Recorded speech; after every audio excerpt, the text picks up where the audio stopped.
తప్పకుండా ఈ శని త్రయోదశి రోజున శని భగవానుని ఆరాధించి పూజించి ఆయనకి ఇష్టమైనటువంటి నైవేద్యం గనక ఆయనకు సమర్పిస్తే కొంతవరకు ఉపశమనం కలుగుతుంది అని శాస్త్రవచనం. అందుకే ఈ శని త్రయోదశి నాడు చక్కగా శని భగవానుడి యొక్క ఆలయానికి లేదా ఆంజనేయ స్వామి ఆలయానికి వెళ్ళండి. ప్రతి ఒక్కరు శనివారం వచ్చిందంటే ఆంజనేయ స్వామి ఆలయం తప్పకుండా వెళ్తారు. వెళ్ళిన ప్రతి ఒక్క ఆలయంలో నవగ్రహాలు ఉంటాయి. అక్కడ మొట్టమొదటిగా నువ్వు చేయవలసింది ఏంటంటే కాళ్ళు కడుక్కొని ఆలయంలోకి వెళ్ళాలి. మొదటి కర్తవ్యం.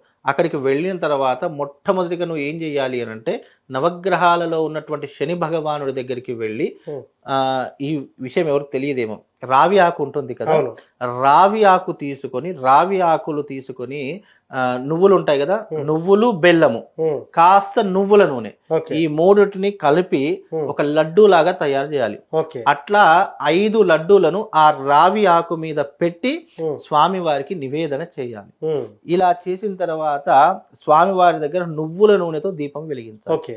ఆ నువ్వుల నూనెలో చాలా మంది వత్తులు వేస్తూ ఉంటారు. వత్తులు వేయకూడదు, అంటే దూదితో చేసినటువంటి వత్తులు అలా వేయకూడదు. ఈ నల్లటి వస్త్రం ఉంటుంది కదా, ఆ నల్లటి వస్త్రాన్ని తీసుకుని అంటే మామూలుగా వత్తులాగా చేసేసి ఆ నల్లటి వస్త్రం దాంట్లో వేసి దాన్ని దీపంలా వెలిగించాలి.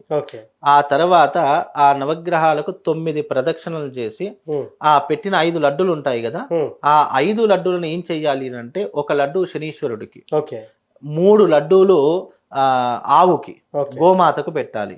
అక్కడ ఒకటి, ఇక్కడ 3, 4 అయిపోయాయి. మిగతా ఒకటి ఏం చెయ్యాలి అని అంటే కనుక రావి చెట్టు మొదలు ఉంటుంది కదా, ఆ మొదల్లో పెట్టేయాలి. ఇలా పెట్టేసితే శని భగవానుడి యొక్క పీడ విరగడైపోతుంది అని తాంత్రిక విధానంలో సాక్షాత్తు పరమశివుడు దత్తాత్రేయుడికి ఉపదేశించినటువంటి శాస్త్రంలో తాంత్రిక విధానంలో చెప్పినటువంటి విధానాలు.